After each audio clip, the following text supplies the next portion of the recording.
Engineering গণিত 2 অধ্যাপক জিতেন্দ্র কুমার, গণিত বিভাগ, Indian institute of technology, Kharagpur. বক্তৃতা সংখ্যা 21। বিষয় রৈখিক সমীকরণের সিস্টেম সমাধানের জন্য পুনরাবৃত্তিমূলক পদ্ধতি, অর্থাৎ iterative methods for solving system of linear equations. নমস্কার, ইঞ্জিনিয়ারিং গণিত 2 এর বক্তৃতায় পুনরায় স্বাগত। আজ আমরা নিউমেরিক্যাল অ্যানালাইসিসের উপর মডিউল সংখ্যা 3 শুরু করব। সুতরাং এটি হলো বক্তৃতা সংখ্যা 21, বিষয় রৈখিক সমীকরণের সিস্টেম সমাধানের জন্য পুনরাবৃত্তিমূলক পদ্ধতি। সুতরাং রৈখিক সমীকরণের সিস্টেম সমাধানের জন্য পুনরাবৃত্তিমূলক পদ্ধতির পরিচিতি থেকে শুরু করে আমরা মূলত দুটি পদ্ধতি নিয়ে বিস্তারিত আলোচনা করব। একটি হলো জ্যাকোবি পুনরাবৃত্তি পদ্ধতি বা জ্যাকোবি ইটারেশন মেথড, অন্যটি হলো গাউস সিডেল পুনরাবৃত্তি পদ্ধতি বা গাউস সিডেল ইটারেটিভ মেথড। সুতরাং এই দুটি হলো শাস্ত্রীয় বা ক্লাসিক্যাল পুনরাবৃত্তিমূলক পদ্ধতি, যা আমরা আজ এই বক্তৃতায় নির্ণয় করব। সুতরাং শুরু করার আগে একটি রৈখিক পদ্ধতি বা লিনিয়ার সিস্টেমের ধারাবাহিকতা স্মরণ করিয়ে দিতে চাই, যা রৈখিক বীজগণিত বা লিনিয়ার অ্যালজেব্রার এই ক্রিয়ায় ইঞ্জিনিয়ারিং গণিত 1-এও আলোচনা করা হয়েছিল। সুতরাং আসুন আমরা রৈখিক সমীকরণের পদ্ধতিগুলি আলোচনা করি, যেখানে n অজানা রাশি বিশিষ্ট m সংখ্যক সমীকরণ রয়েছে।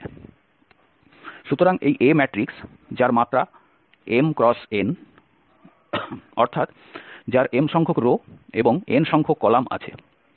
একইভাবে এই ভেক্টর x এর n সংখ্যক রো আছে এবং তারপর একইভাবে এই ভেক্টর b এর সেখানে m সংখ্যক রো আছে।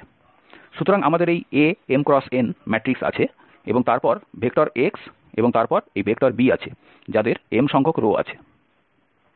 তাই এখন যদি আমাদের এখানে m সমান n হয়, তাহলে কি হবে? এটাকে আমরা ব্যালেন্স সিস্টেম বলি। যখন m অর্থাৎ সমীকরণের সংখ্যা অজানা রাশির সংখ্যার চেয়ে বেশি হয়, তখন আমরা এই সিস্টেমকে ওভার ডিটারমাইন্ড সিস্টেম বলি। এবং তৃতীয় কেস, যখন m n এর চেয়ে কম হয়, অর্থাৎ যখন সমীকরণের সংখ্যা অজানা রাশির সংখ্যার চেয়ে কম হয়, তখন আমরা এরকম সিস্টেমকে একটি অনির্ধারিত সিস্টেম বা আনডিটারমাইন্ড সিস্টেম হিসাবে গণ্য করি। তাই শুধু স্মরণ করার জন্য বলি যে ব্যালেন্স সিস্টেমের জন্য আমাদের এখানে সমীকরণের সংখ্যা অজানা রাশির সংখ্যার সমান হয়। এখানে এই k ম্যাট্রিক্সের র্যাঙ্ককে নির্দেশ করে। সুতরাং এই অগমেন্টেড ম্যাট্রিক্স A/b এর র্যাঙ্ক ম্যাট্রিক্স A এর র্যাঙ্কের সমান, যেখানে b কে এই ম্যাট্রিক্স A এর পাশে শুধু অগমেন্টেড করা হয়েছে। এবং যদি ম্যাট্রিক্স A এর এই র্যাঙ্ক ম্যাট্রিক্স A/b এর র্যাঙ্কের সমান হয়, তাহলে আমাদের কাছে ইউনিক সমাধানের বিষয়টি রয়েছে, যা রৈখিক বীজগণিতে ভালোভাবে আলোচনা করা হয়েছিল। দ্বিতীয় সম্ভাবনা, যখন এই দুটি র্যাঙ্ক, অর্থাৎ এই ম্যাট্রিক্স A এর র্যাঙ্ক ম্যাট্রিক্স A/b এর র্যাঙ্কের সমান হয়, তখন এটি সেই ক্ষেত্র যেখানে কোনো সমাধান পাওয়া যায় না। এবং তৃতীয় সম্ভাবনা, যখন এই র্যাঙ্ক দুটি সমান। সুতরাং ম্যাট্রিক্স A এর র্যাঙ্ক ম্যাট্রিক্স A/b এর র্যাঙ্কের সমান, কিন্তু এই সংখ্যাটি n এর সমান বা এর চেয়ে কম। সুতরাং সেই ক্ষেত্রে আমাদের প্রদত্ত রৈখিক ব্যবস্থা বা লিনিয়ার সিস্টেমের অসীম সংখ্যক সমাধান রয়েছে। দ্বিতীয়ত, এখন আমাদের ওভার ডিটারমাইন্ড সিস্টেম। আবার আমাদের একটি ইউনিক সমাধান পাওয়ার সম্ভাবনাও রয়েছে, যার অর্থ হলো যদি A এর এই র্যাঙ্ক A/b এর র্যাঙ্কের সমান হয় এবং এই সংখ্যাটি n এর সমান হয়, তাহলে আমাদের এই ওভার ডিটারমাইন্ড সিস্টেম থেকেও আমরা ইউনিক সমাধান পেতে পারি। এবং যখন এই দুটি র্যাঙ্ক সমান হয়, অর্থাৎ এই ম্যাট্রিক্স A এর র্যাঙ্ক ম্যাট্রিক্স A/b এর র্যাঙ্কের সমান নয়, তখন সেই ক্ষেত্রে এখানে কোনো সমাধান পাওয়া সম্ভব নয়। এবং তৃতীয় সম্ভাবনা হলো, আমাদের যখন এই র্যাঙ্কগুলি সমান কিন্তু এটি আবার n এর চেয়ে কম অথবা সমান, এটি বিশেষভাবে প্রথম ব্যালেন্স সিস্টেমের অনুরূপ। তারপর আবার আমাদের আছে অসীম সংখ্যক সমাধান পাওয়ার বিষয়টিও আছে। সুতরাং সমস্ত ডিটারমাইন্ড সিস্টেমের জন্য আমাদের কাছে হয় ইউনিক সমাধান অথবা কোনো সমাধান না পাওয়া অথবা অসীম সংখ্যক সমাধান পাওয়ার সম্ভাবনা থাকতে পারে। সর্বশেষ ক্ষেত্রে, যেখানে আমাদের সমীকরণের সংখ্যা অজানা রাশির সংখ্যার চেয়ে কম, তার মানে এই অনির্ধারিত সিস্টেমে এই ক্ষেত্রে আমাদের দুটি সম্ভাবনা আছে। হয় এই A এর র্যাঙ্ক A/b এর র্যাঙ্কের সমান নয়, সেক্ষেত্রে আমাদের কোনো সমাধান নেই। কিন্তু যখন এই সংখ্যাটি সমান, অর্থাৎ A এর র্যাঙ্ক A/b এর র্যাঙ্কের সমান, এবং স্বাভাবিকভাবেই সেই র্যাঙ্ক n এর থেকে কম হতে চলেছে, কারণ র্যাঙ্ক কখনো m বা n এর চেয়ে বড় হতে পারে না। সুতরাং এটি m এবং n এর মধ্যে যে সর্বোচ্চ তার চেয়ে কম হওয়া উচিত। সুতরাং যখন A এর র্যাঙ্ক A/b এর র্যাঙ্কের সমান হয়, তখন এটি n এর থেকে কম হতে হবে। তাই ঘটনাক্রমে এই হলো সেই ক্ষেত্র যে বিষয় নিয়ে আমরা অনেক আলোচনা করেছি, অর্থাৎ ভারসাম্য বিশিষ্ট বা ব্যালেন্সড এবং ওভার ডিটারমাইন্ড সিস্টেমের জন্য অসীম সংখ্যক সমাধান পাওয়ার বিষয়টি। সুতরাং এখানেও যখন এই র্যাঙ্কটি সমান, তখন আমাদের বলতে হবে না যে এটি n এর চেয়ে কম, কারণ এই বিষয়টি এখানে সুস্পষ্ট। সুতরাং এই পরিস্থিতিতে আমাদের আবার অসীম সংখ্যক সমাধান রয়েছে। সুতরাং এটি সামগ্রিক বৃক্ষ বা ওভারঅল ট্রি। একটি সাধারণ রৈখিক সিস্টেমের বা জেনারেল লিনিয়ার সিস্টেমের জন্য আমরা 3টি সম্ভাবনা পেয়েছি। কখনো অজানা রাশির সংখ্যার সমান সংখ্যক সমীকরণ রয়েছে, আবার এখানে সমীকরণের সংখ্যা অজানা রাশির সংখ্যার থেকে বেশি, এবং এখানে সমীকরণের সংখ্যা অজানা রাশির সংখ্যার চেয়ে কম। এবং প্রতিটি ক্ষেত্রে আমরা দেখেছি কখনো ইউনিক সমাধানের সম্ভাবনা, কখনো কোনো সমাধান না পাওয়ার সম্ভাবনা, এবং শেষ ক্ষেত্রে অনির্ধারিত সিস্টেমে আমাদের 2টি সম্ভাবনা আছে যে হয় কোনো সমাধান পাওয়া যাবে না অথবা অসীম সংখ্যক সমাধান থাকবে। এখানে আমাদের ইউনিক সমাধানের পরিস্থিতি থাকতে পারে না, কারণ সমীকরণের সংখ্যা অজানা রাশিগুলির সংখ্যার চেয়ে কম। সুতরাং যখন সমাধান পাওয়া সম্ভব, সেই ক্ষেত্রে আমরা সর্বদাই কিছু ফ্রি ভেরিয়েবল বরাদ্দ করতে পারি। তাই সেই ক্ষেত্রে ইউনিক সমাধান পাওয়ার কোনো সম্ভাবনা থাকবে না। আমরা এখন যা আলোচনা করতে যাচ্ছি তা হল এই কোর্সের পুনরাবৃত্তিমূলক পদ্ধতিগুলি, এবং আমরা এই ভারসাম্য বিশিষ্ট ব্যবস্থায় বা ব্যালেন্স সিস্টেমে নিজেদের সীমাবদ্ধ রাখছি। সুতরাং যখন সমীকরণের সংখ্যা অজানা রাশির সংখ্যার সমান, এবং এটি সেই পরিস্থিতি যখন আমাদের ইউনিক সমাধান রয়েছে। সুতরাং এখন কেবলমাত্র এই বিষয়টি আলোচনা করা হবে যখন ভারসাম্য বিশিষ্ট ব্যবস্থার জন্য আমাদের ইউনিক সমাধান থাকবে। সেক্ষেত্রে আমরা এখন আলোচনা করব কিভাবে তথাকথিত পুনরাবৃত্তি পদ্ধতি ব্যবহার করে সমাধান নির্ণয় করা যায়। সুতরাং আসুন Ax b এই সিস্টেমের সমাধানগুলি আলোচনা করি, যেখানে A হল n×n ম্যাট্রিক্স, x হল n×1 মাত্রা বিশিষ্ট কলাম ভেক্টর, b ও আবার n×1 মাত্রা বিশিষ্ট একটি কলাম ভেক্টর। সুতরাং আমাদের n সংখ্যক অজানা রাশি রয়েছে, n সংখ্যক সমীকরণ রয়েছে, এবং তারপরে আমরা ধরে নিই যে সিস্টেমটির একটি ইউনিক সমাধানও রয়েছে। সুতরাং এই ধরনের সিস্টেমের জন্য সম্ভাব্য সমাধান পদ্ধতি কী? আমাদের কাছে স্বাভাবিকভাবেই তথাকথিত প্রত্যক্ষ পদ্ধতিগুলি রয়েছে, এবং আমাদের এখানে পুনরাবৃত্তিমূলক পদ্ধতিগুলিও রয়েছে। সুতরাং বিস্তৃতভাবে বলতে গেলে এখানে 2টি বিভাগ রয়েছে। একটিকে আমরা সরাসরি পদ্ধতি বলি, অন্যটি যাকে আমরা পুনরাবৃত্তিমূলক পদ্ধতি বলি। এই সরাসরি পদ্ধতির ক্যাটেগরিতে আমাদের ক্র্যামারস রুল আছে, যার সাথে এই শিক্ষার্থীরা পরিচিত। আমাদের কাছে গাউস এলিমিনেশন পদ্ধতি রয়েছে বা গাউস এলিমিনেশন মেথড, যা ইঞ্জিনিয়ারিং গণিত 1 এর অধীন রৈখিক বীজগণিতে আলোচনা করা হয়েছিল, এবং আমাদের কাছে গাউস জর্ডান পদ্ধতিও রয়েছে বা গাউস জর্ডান মেথড। তাই আবার অনুরূপ পন্থা এবং আমাদের অনেক অন্যান্য তথাকথিত ডিকম্পোজিশন পদ্ধতি বা ডিকম্পোজিশন মেথডস ইত্যাদি আছে। সুতরাং এটি একটি দীর্ঘ তালিকা যা আমরা চালিয়ে যাব, এবং এই বিভাগগুলিতে যখন আমরা পুনরাবৃত্তিমূলক পদ্ধতি সম্পর্কে কথা বলছি, তখন 2টি সুপরিচিত শাস্ত্রীয় পদ্ধতি হল জ্যাকোবি পদ্ধতি বা জ্যাকোবি মেথড এবং গাউস সিডেল পদ্ধতি বা গাউস সিডেল মেথড। আমাদের কাছে আরও অনেক কিছু আছে, যেমন কনজুগেট গ্রেডিয়েন্ট পদ্ধতি বা কনজুগেট গ্রেডিয়েন্ট মেথড, কনজুগেট অবশিষ্ট পদ্ধতি বা কনজুগেট রেসিডুয়াল মেথড ইত্যাদি। সুতরাং এটি আবার পুনরাবৃত্তিমূলক পদ্ধতির জন্য একটি দীর্ঘ তালিকা, যার মধ্যে কিছু এখানে তালিকাভুক্ত করা হয়েছে। এই সরাসরি পদ্ধতির বৈশিষ্ট্যগুলি কী? গুরুত্বপূর্ণ বিষয় হল তারা সঠিক সমাধান প্রদান করে। ত্রুটি দূর বা রাউন্ডিং অফ এরর না করে তারা এখানে প্রদত্ত সিস্টেমের সঠিক সমাধান প্রদান করে। যেমন এটি একটি ক্র্যামার রুল বা গাউস এলিমিনেশন পদ্ধতি, গাউস জর্ডান এবং ডিকম্পোজিশন পদ্ধতি যাই হোক না কেন, তাই তারা সঠিক সমাধান প্রদান করে, কিন্তু ত্রুটি দূর না করা ইত্যাদির কারণে সমাধানে আনুমানিকতা অর্থাৎ অ্যাপ্রক্সিমেশন থাকতে পারে। যদিও পুনরাবৃত্তিমূলক পদ্ধতি, এবং এটাই এখানে 2টি বিভাগের মধ্যে পার্থক্য, যে তারা আনুমানিক সমাধান প্রদান করে। সুতরাং এখানে সমাধানের একটি ক্রম থাকবে যা আমরা পেতে যাচ্ছি। তাদের প্রদত্ত সিস্টেমটি আনুমানিক হবে, এবং শুরুতে নির্দিষ্ট অ্যাকুরেসি বা সেট অ্যাকুরেসির উপর নির্ভর করে আমাদের এক সময় থামতে হবে। সুতরাং এখানে তারা একরকম আনুমানিক সমাধান দিয়ে শেষ করে, এবং অ্যাকুরেসি নির্ভর করবে সমাধানটি পেতে আমরা কতগুলি পুনরাবৃত্তি করছি। এখানে একটি ভালো বিষয় ছিল যে তারা সঠিক সমাধান প্রদান করে, কিন্তু এখানে অসুবিধা হলো এই যে এগুলি খুব ব্যয়বহুল, বিশেষ করে যখন সেগুলি বড় সিস্টেমের জন্য ব্যবহার করা হয়।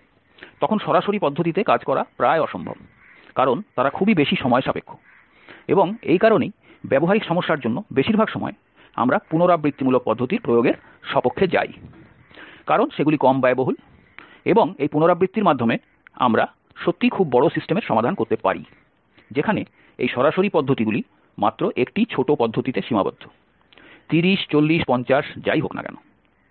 কিন্তু যখন আমাদের হাজার বা লাখের হিসাবে সংখ্যাটি থাকে, তখন আমরা এই পুনরাবৃত্তিমূলক পদ্ধতিগুলি প্রয়োগ করি। ঠিক আছে, তাই আমরা পদ্ধতির ডেরিভেশন শুরু করার আগে কিছু পরিভাষা আছে যা আলোচনা করা হবে এবং যা ব্যবহারও করা হবে। সুতরাং তাদের মধ্যে একটি হল ডায়াগোনালি ডমিন্যান্ট ম্যাট্রিক্স। কখন আমরা ম্যাট্রিক্স A কে রো বরাবর ডায়াগোনালি ডমিন্যান্ট বলতে পারি? আমরা এই রো বরাবর ডায়াগোনালি ডমিন্যান্ট বলি যদি modulus aii j1 j i থেকে n পর্যন্ত মডুলাস aij হয়। সুতরাং আমরা আবার ডায়াগোনাল এন্ট্রি যোগ করছি না, অর্থাৎ এই ডায়াগোনাল এন্ট্রি ব্যতীত যখন আমরা সমস্ত উপাদান বা এলিমেন্টগুলিকে যুক্ত করি, কারণ এখানে সব হিসাব এই j এর সাপেক্ষে করা হচ্ছে। সুতরাং যদি আমাদের modulus a11 a12 a13 a21 a22 a23 a31 a32 a33 modulus closed এই ম্যাট্রিক্সটি থাকে, তাহলে আমরা প্রতিটি i এর জন্য কি করব? এখানে রো এর সাথে মিল আছে, তাই i সমান 1। উদাহরণস্বরূপ আমাদের আছে i সমান 1, আমাদের আছে i সমান 3 এবং এইরকম সব। সুতরাং প্রতিটি i এর জন্য যদি আমরা উপাদানগুলিকে অর্থাৎ পরম মানগুলিকে যোগ করি, তবে এখন এই ক্ষেত্রে এখানে প্রথমটি ছাড়া এখানে আমরা এটি ছেড়ে দেব এবং এখানে এই নোটেশন অনুসারে a21 এবং a23 যোগ করব। আমরা a31 এবং a32 যোগ করব। তাই যদি ডায়াগোনাল এন্ট্রির বৃহত্তর মান থাকে, তবে বাকিগুলিকে আমরা রো এর সাপেক্ষে ডায়াগোনালি ডমিন্যান্ট অর্থাৎ ডায়াগোনালি ডমিন্যান্ট বাই রোজ বলবো। যদি এটিকে কলামের সাপেক্ষে ডায়াগোনালি ডমিন্যান্ট অর্থাৎ ডায়াগোনালি ডমিন্যান্ট বাই কলামস বলা হয়, তবে এটি হবে তার বিপরীত। এখন যদি আমরা কলামগুলির সাথে যাই, ধরা যাক প্রথম কলামগুলি, তবে প্রথম এন্ট্রি a11 এর মান যখন আমরা সেই কলামের অন্যান্য সমস্ত উপাদান যোগ করি তার চেয়ে বড় হওয়া উচিত। অর্থাৎ যদি এটি এখানে সেই যোগফলের থেকে বড় হয় এবং আমাদের এখানে প্রতিটি i এর জন্য সেটি করতে হবে। তাই i সমান 1, 2 এইভাবে n, a22 এর জন্য, তারপর a33 এবং অনুরূপভাবে পরবর্তী এইসব পদের জন্য, এবং প্রতিটি কলামের জন্য এই শর্তটি পূরণ করতে হবে।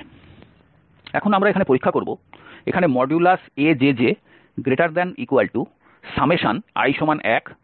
i j থেকে n পর্যন্ত মডুলাস aij লিখতে হবে কিনা। সুতরাং আমরা প্রথম কলামটি বেছে নেব এবং তারপরে আমরা পরীক্ষা করব যে প্রথম এন্ট্রিটি কিছু পরম মানের থেকে বড় কিনা, অর্থাৎ 2 নম্বর কলামের শেষ দুইটির চেয়ে বড় কিনা। সুতরাং আমরা j সমান 2 পরীক্ষা করব। আবার এটি এবং এটির এই যোগফলটি এখানে এই মানের চেয়ে কম, এবং একইভাবে আমরা এখানে পরীক্ষা করব যে এখানে এই উপাদানটি প্রথম দুটির পরম মানের যোগফল থেকে বড় কিনা। সুতরাং আমরা কলাম অনুসারে যাব। সুতরাং j সমান 1 এর জন্য আমরা এই দিক থেকে যোগ করব, তারপর j সমান 2 এর জন্য, এবং তারপর j সমান 3 এর জন্য আমরা এই সব যোগ করব। ঠিক আছে, যদি উপরের কোনো গুণ কঠোর অর্থে ধরা হয়, তবে a কে কঠোরভাবে ডায়াগোনালি ডমিন্যান্ট বা স্ট্রিক্টলি ডায়াগোনালি ডমিন্যান্ট বলা হয়। সুতরাং যদি এই মানটি বড় অথবা সমান হয়, তবে আমরা তাকে যথাক্রমে কেবলমাত্র কলাম এবং রো এর সাপেক্ষে ডায়াগোনালি ডমিন্যান্ট বলি। কিন্তু যদি এই বৈষম্যগুলি কঠোর হয়, তবে আমরা তাকে কঠোরভাবে ডায়াগোনালি ডমিন্যান্ট বলি। সুতরাং এই হলো একটি সংজ্ঞা যা আমরা পরবর্তী বক্তৃতায় অথবা এই বক্তৃতায় ব্যবহার করা হবে। আরেকটি পরিভাষা বা টার্মিনোলজি যা আমরা এখানে পেতে যাচ্ছি তা হলো ম্যাট্রিক্স নিয়ম। এটি একটি খুব সংক্ষিপ্ত ভূমিকা, বিস্তারিত এখানে দেওয়া হয়নি। সুতরাং এই সংখ্যাসূচক বিশ্লেষণ বা নিউমারিক্যাল অ্যানালাইসিস অংশে এই পরিভাষাগুলি ব্যবহার করার জন্য। সুতরাং এই সংখ্যাটি মূলত একটি ম্যাট্রিক্সের সাথে যুক্ত, অর্থাৎ এখানে প্রায়ই ম্যাট্রিক্স বেস বিশিষ্ট অ্যালগরিদমের বিশ্লেষণ প্রয়োজন। সুতরাং এখানেও আমরা এখন ম্যাট্রিক্স এবং ম্যাট্রিক্সের উপর ভিত্তি করে এই পুনরাবৃত্তিমূলক অ্যালগরিদম বা ইটারেটিভ অ্যালগরিদমের কথা বলছি। সুতরাং এখানে এই সংখ্যাটি, যাকে ম্যাট্রিক্স পদ্ধতি বা ম্যাট্রিক্স নর্ম বলা হয়, এটি উদাহরণস্বরূপ কনভারজেন্স ইত্যাদি সংজ্ঞায়িত করার জন্য একটি খুবই উপযোগী পদ্ধতি, যা ধীরে ধীরে আমরা আলোচনা করব। সুতরাং এই ম্যাট্রিক্স পদ্ধতিটি একটি ম্যাট্রিক্সের আকারের বিষয়ে কিছু ধারণা দেয়, কারণ এটি একটি সংখ্যা যা প্রতিটি ম্যাট্রিক্সের সাথে যুক্ত থাকে। সুতরাং উদাহরণস্বরূপ আমরা এই অর্থে দুটি ম্যাট্রিক্স তুলনা করতে পারি, অথবা আমরা দুটি ম্যাট্রিক্সের মধ্যে দূরত্ব নির্ণয় করতে পারি, কিভাবে তারা একে অপরের কাছাকাছি বা তারা একে অপরের থেকে খুব আলাদা। সুতরাং এই ধারণাগুলি এই ম্যাট্রিক্স পদ্ধতিগুলির সাথেও ধরা যেতে পারে, যা আমরা এখন সংজ্ঞায়িত করতে যাচ্ছি। সুতরাং কারণ ম্যাট্রিক্স পদ্ধতিগুলি সংজ্ঞায়িত করার অনেকগুলি উপায় রয়েছে, তবে তাদের মধ্যে কয়েকটি খুবই জনপ্রিয়। আমরা এখানে খুব স্ট্যান্ডার্ড একটির বিষয়ে বলব। ধরুন A হলো একটি n×n ম্যাট্রিক্স। একটিকে বলা হয় ফ্রোবেনিয়াস নিয়ম বা ফ্রোবেনিয়াস নর্ম, যা এইভাবে সংজ্ঞায়িত করা হয়েছে। সুতরাং আমরা ম্যাট্রিক্সের প্রতিটি উপাদান বা এলিমেন্টকে বর্গ করব এবং তারপর এই বর্গমূলটি নেব, তাই এটিকে ফ্রোবেনিয়াস নিয়ম বলা হয়। সুতরাং এটি স্বাভাবিকভাবেই ধনাত্মক সংখ্যা হতে চলেছে, যা আমরা এই মডুলাস ভেক্টর A f দ্বারা চিহ্নিত করছি, এবং f হলো এখানে ফ্রোবেনিয়াস। অন্যটি হলো রো সাম পদ্ধতি বা row sum norm. Row sum পদ্ধতি এই নাম থেকেই বোঝা যায় যে আমরা প্রতিটি রো এর সমষ্টি করব এবং আমরা এই সংখ্যাগুলির মধ্যে সর্বোচ্চ মানটি নেব। সুতরাং প্রতিটি রো এর পরম মানের যোগফল একটি সংখ্যা দেবে এবং তারপর আমরা খুঁজে বের করব যে এই সংখ্যাগুলির মধ্যে সর্বোচ্চ মানটি কত। এই হলো রো সাম পদ্ধতি।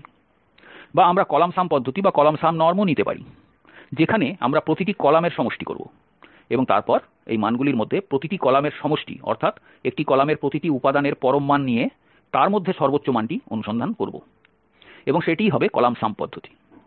সুতরাং এই মুহূর্তে কেবলমাত্র এই তিনটি পদ্ধতি যা আমরা আলোচনা করব, এবং পরে সম্ভবত আমরা আরও কিছুটা বিশদে যাব। সুতরাং এইগুলি হলো একটি ম্যাট্রিক্সের সাথে যুক্ত সংখ্যা, যাকে বলা হয় ফ্রোবেনিয়াস পদ্ধতি, রো সাম পদ্ধতি এবং কলাম সাম পদ্ধতি। এখন পুনরাবৃত্তিমূলক পদ্ধতিতে ফিরে আসা যাক। রৈখিক সিস্টেম Ax b কে সমাধান করার একটি পদ্ধতিকে পুনরাবৃত্তিমূলক বলা হয় যদি এটি একটি সংখ্যাসূচক পদ্ধতি বা নিউমেরিক্যাল মেথড হয়, যা আনুমানিক সমাধানগুলির একটি ক্রম অর্থাৎ সিকোয়েন্স গণনা করে। এটি x⁴ এর আনুমানিক সমাধানের একটি ক্রম গণনা করবে। x হলো একটি ভেক্টর যা এখানে এই সিস্টেমের সমাধান, এবং x⁴ হলো সেই ক্রম যা এই x এর আনুমানিক মানগুলি প্রদান করছে। সুতরাং x⁴, x⁴, x⁴ এবং এই ক্রম অনুসারে, এবং এমনভাবে যে এটি সঠিক সমাধানের সাথে কনভার্জ করা উচিত। যদি আমরা ক্রম অনুসারে চলতে থাকি তবে অবশেষে আমাদের সমাধান x এর দিকে যেতে হবে এবং সেটিই হবে সঠিক সমাধান। মূলত পুনরাবৃত্তির সংখ্যা অসীমের দিকে যায়। সুতরাং এই ধরনের একটি পদ্ধতি যখন আমাদের সমাধানগুলির একটি ক্রম থাকে, যদিও ক্রমটি আসলে প্রদত্ত সিস্টেমের সমাধানের এক ধরনের আনুমানিকতা, এবং যদি এই ক্রমটি সঠিক সমাধানের দিকে যায় অথবা এটিকে আমরা বলি যে সঠিক সমাধান x এর দিকে কনভার্জ করছে, তখন পুনরাবৃত্তি বা ইটারেশন অনন্তের দিকে যায়। তখনই আমরা বলতে পারি যে এটি একটি পুনরাবৃত্তিমূলক পদ্ধতি। অনেক ক্ষেত্রে ক্রমটি এদিকে নাও যেতে পারে, অর্থাৎ x এর দিকে কনভার্জ নাও করতে পারে, এবং এটিও আলোচনার অংশ যে কোন ক্ষেত্রের জন্য এই পদ্ধতিটি, অর্থাৎ এই নির্দিষ্ট পদ্ধতিটি সিস্টেমের প্রকৃত সমাধানের দিকে কনভার্জ করে। সুতরাং ধারণাটি কি? এটি পুনরাবৃত্তিমূলক পদ্ধতি নির্ণয়ের একটি সাধারণ ধারণা। এটি এখানে একটি খুব সাধারণ পদ্ধতি, কিন্তু আমরা পরবর্তী স্লাইডগুলিতে নির্দিষ্ট ক্ষেত্রগুলির বিশ্লেষণে যাব।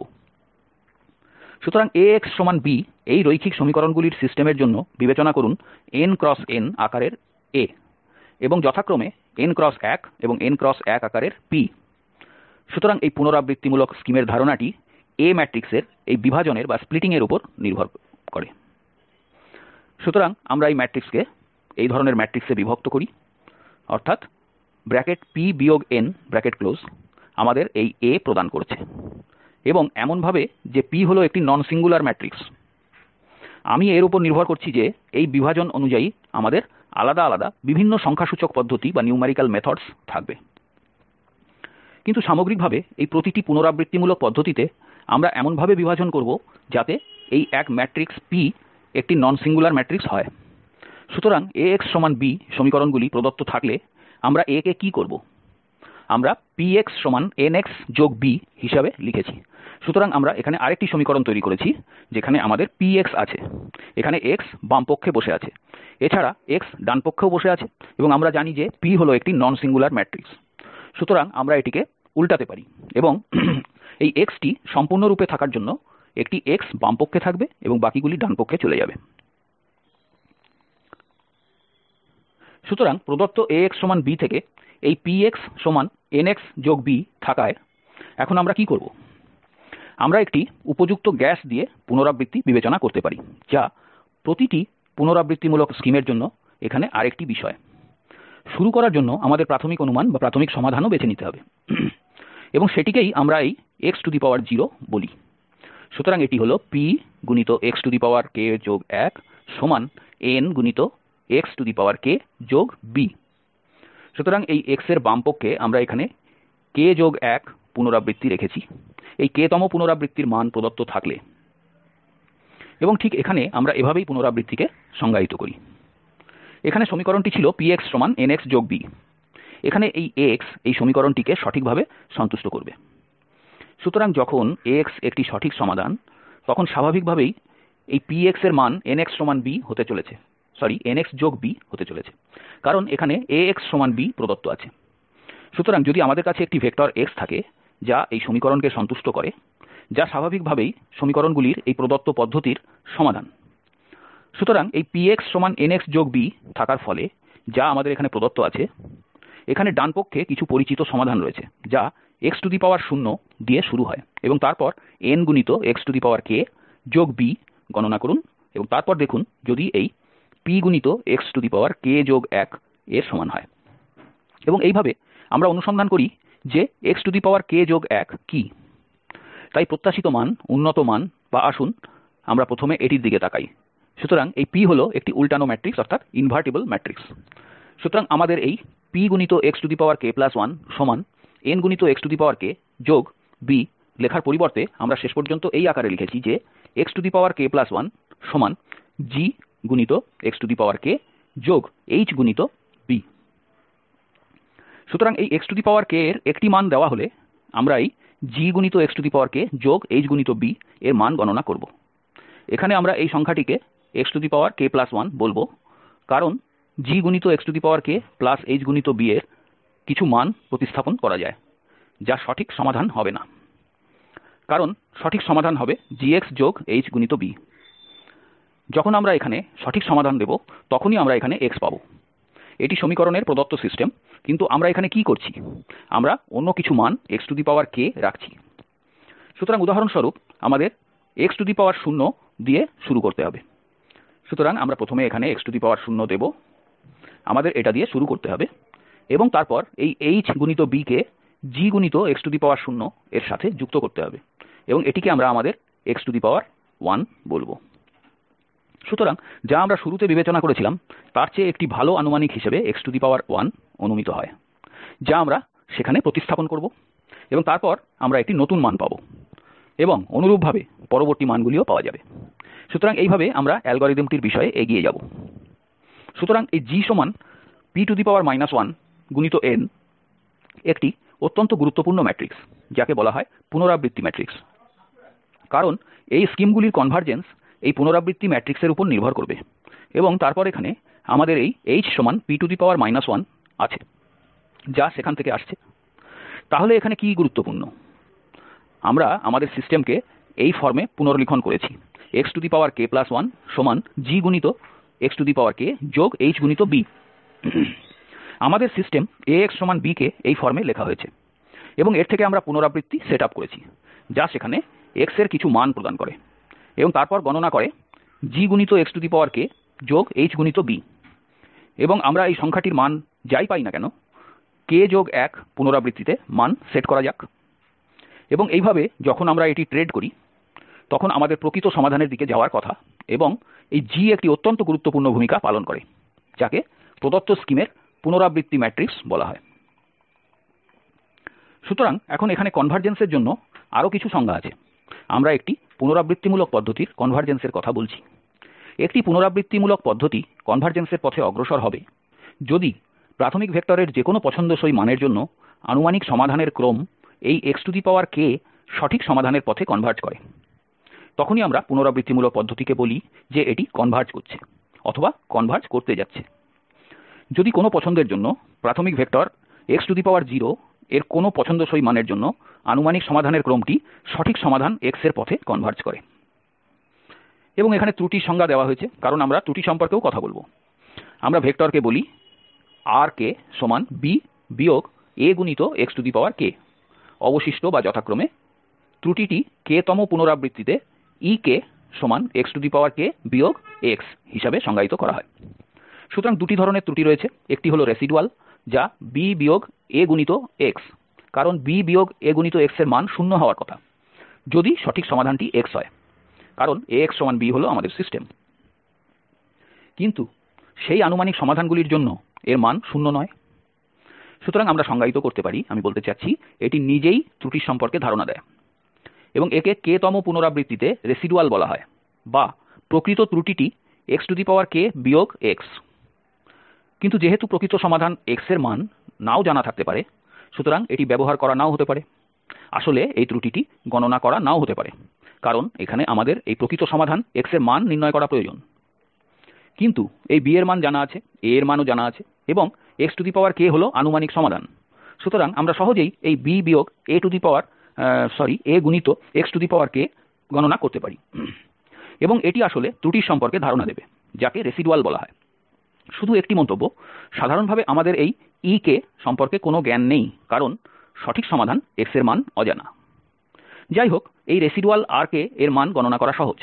সুতরাং সাধারণত এই কনভারজেন্স প্রকৃতপক্ষে রেসিডুয়ালের জন্য উৎসর্গীকৃত হয়।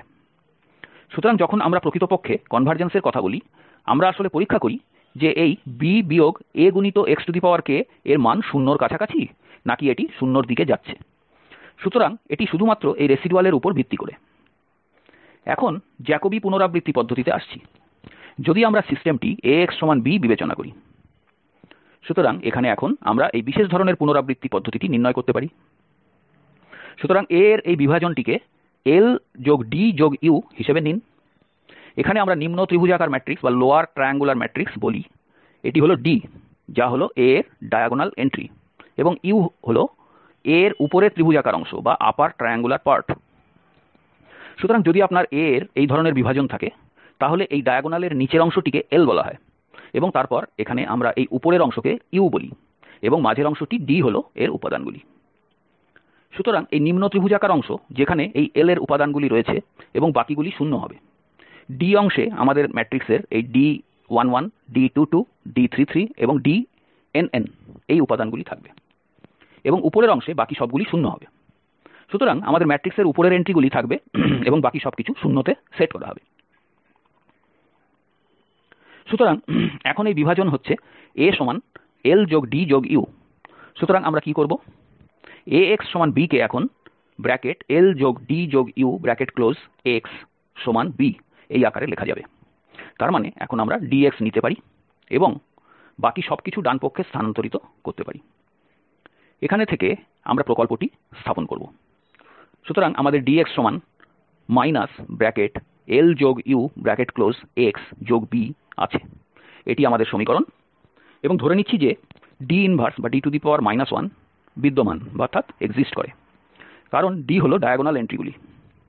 তাই D ইনভার্স বিদ্যমান ধরে নিয়ে আমরা x সমান minus D inverse bracket L যোগ U ব্র্যাকেট ক্লোজ x যোগ D ইনভার্স b লিখতে পারি।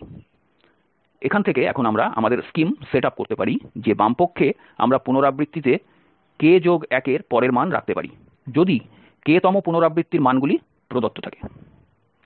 সুতরাং পুনরাবৃত্তিমূলক পদ্ধতিটি এই স্কিম দ্বারা দেওয়া হয়েছে, এবং আমরা এখন পাচ্ছি xk1 সমান মাইনাস D−1 ব্র্যাকেট L যোগ U ব্র্যাকেট ক্লোজ xk যোগ D−1 b। এটি তথাকথিত জ্যাকোবি পুনরাবৃত্তি পদ্ধতি।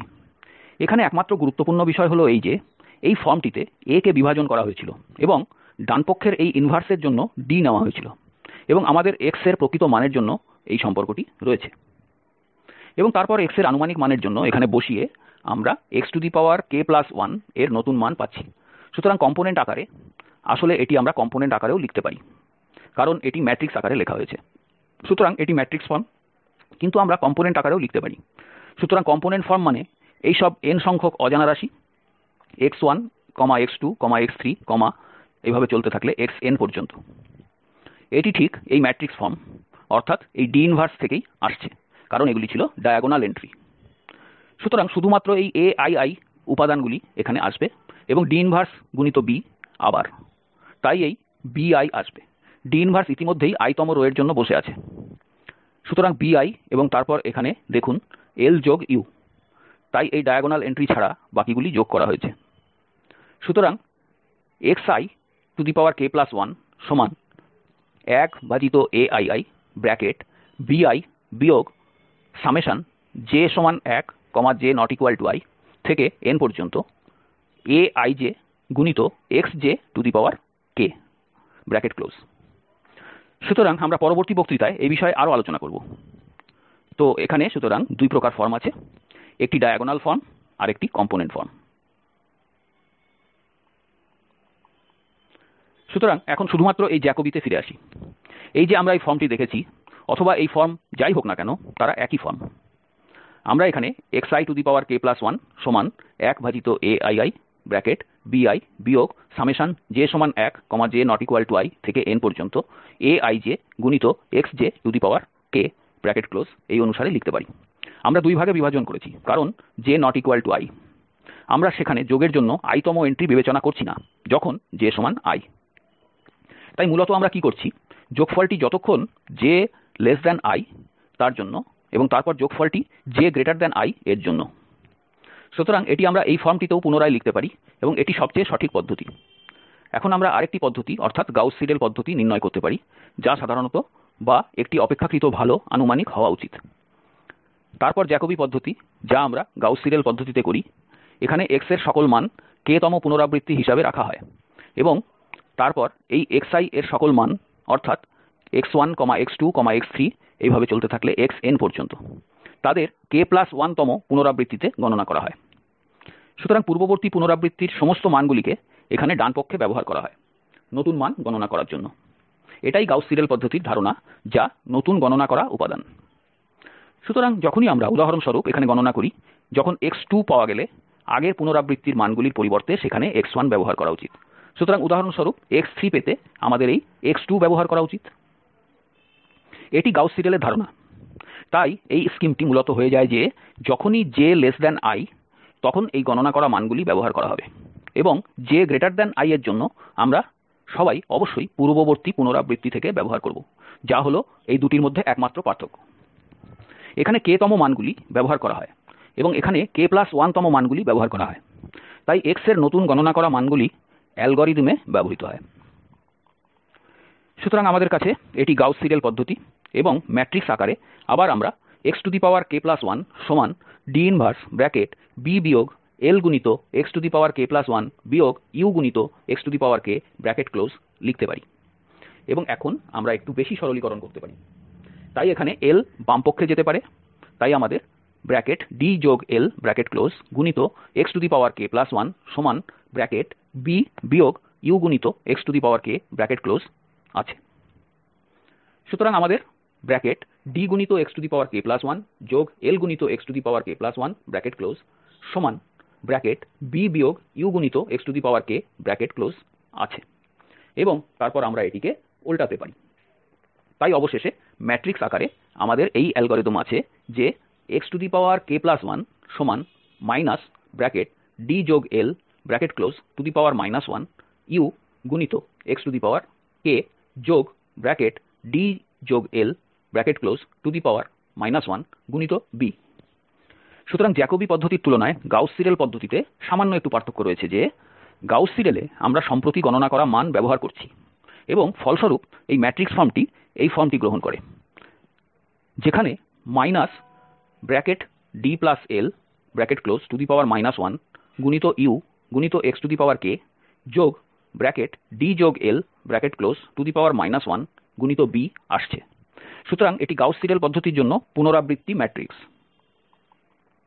ঠিক আছে, তা এই বক্তৃতাটি প্রস্তুত করার জন্য আমরা এই সমস্ত রেফারেন্সগুলি ব্যবহার করেছি, এবং এই বক্তৃতায় আমরা পুনরাবৃত্তিমূলক পদ্ধতির ধারণা সম্পর্কে পরিচিত হয়েছি, এবং বিশেষ করে আমরা জ্যাকোবি পদ্ধতি এবং গাউস সিডেল পদ্ধতিগুলি নির্ণয় করেছি, এবং এখানে অভিব্যক্তির দ্বারা দেখেছি যে তারা একে অপরের থেকে কিছুটা আলাদা। সুতরাং x এর সম্প্রতি মূল্যায়ন করা মানগুলি এখানে ব্যবহৃত হয়েছে এই ক্ষেত্রে পূর্ববর্তী পুনরাবৃত্তির সমস্ত মানগুলি নতুন মান গণনার জন্য ব্যবহার করা হয়েছে। ঠিক আছে, তাই এই বক্তৃতার জন্য এটুকুই সবকিছু এবং আমি আপনাদের মনোযোগের জন্য আপনাদের ধন্যবাদ জানাই।